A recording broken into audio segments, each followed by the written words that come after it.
morning, Jamie. Morning, Claire. I'm just hearing what is happening in Ireland and the measures they're taking. You know, a timely reminder for all of us that COVID can send a curveball at any moment. Yeah, and obviously Ireland's one of our nearest neighbours, and we're seeing similar patterns across most of Western Europe. It was a few weeks back where we started seeing big rises in COVID across kind of Eastern Europe. Russia's kind of really bad at the moment, and this kind of been coming across now. People might argue then it's going to be difficult for the UK as a whole to kind of stop this kind of big wave that's coming across the rest of Europe at the moment. But if we look at the figures in Wales, it's kind of impacted slightly by the half term that we've had recently, because we know every time the schools have closed, we've tended to see kind of a reduction in transmission across the country. I've actually caught COVID myself, Claire. And how are you? Yeah, I'm not too bad, actually. Last week we weren't too great. My partner's actually had 3 jabs and she caught it, and it came from the school where the majority of the children in class caught it, and I picked it up with my son, and the 2 children were pretty much fine. But what we've seen then, Claire, over the last couple of weeks is the longest decline in COVID case rates in Wales since the opening of the country back up in the summer.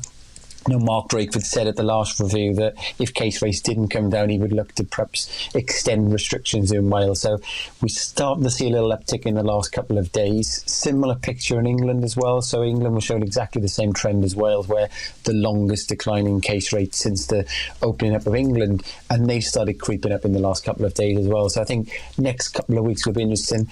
More importantly, I suppose, is the vaccine rollout has meant that we're not seeing as many people in hospital. If we look at the numbers in hospital compared to this time last year, they are 46% lower.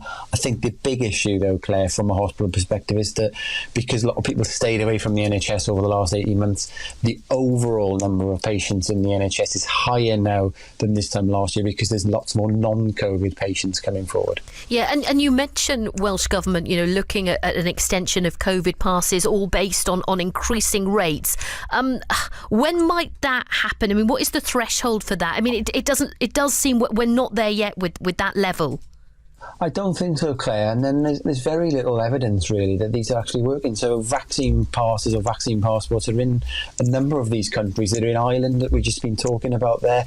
They're in a number of countries, and people will be watching on now in Austria, where they've brought kind of in strict lockdowns for unvaccinated people there. I think, these are measures that are going kind of beyond what we probably thought we would have seen in the past. And there's limited evidence at the moment that they're kind of working. I think the world will be watching on to these countries, because there's rumours that Germany might follow what Austria are doing, to see if these have any impact before other countries kind of take suit and do the same things. And I guess, the timing of this at the moment it is critical, because, the review tomorrow and then the next review 3 weeks later will be around, I think, the 9th of December, the second week of December, 2 weeks before Christmas. And lots of people will be getting together now for things like Christmas parties. I mean, our actions between now and then, I guess, are critical in terms of what Christmas might look like.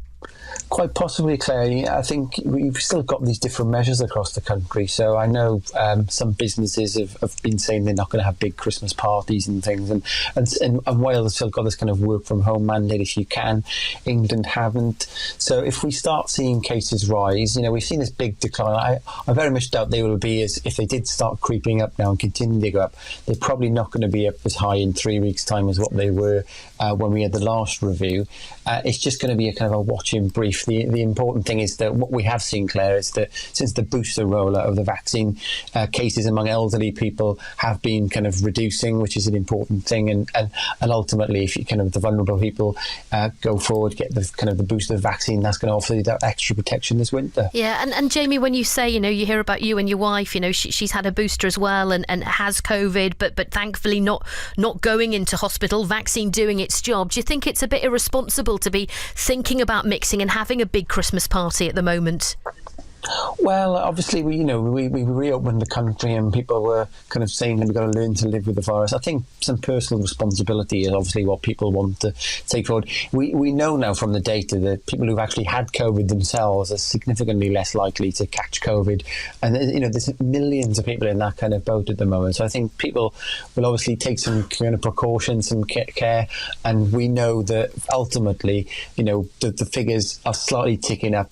We hope they won't go up as too too much of it ahead of Christmas. And this is a respiratory virus. The good news is, Claire, because we were concerned about the flu, we're not seeing any real impact of the flu at the moment. So we haven't got that surge on the NHS as well. That's interesting. Jamie, good as always to talk to you. Thank you very much. Jamie Jenkins there, as we said, Welsh Government expected to announce next steps for Wales tomorrow in their 3-week review.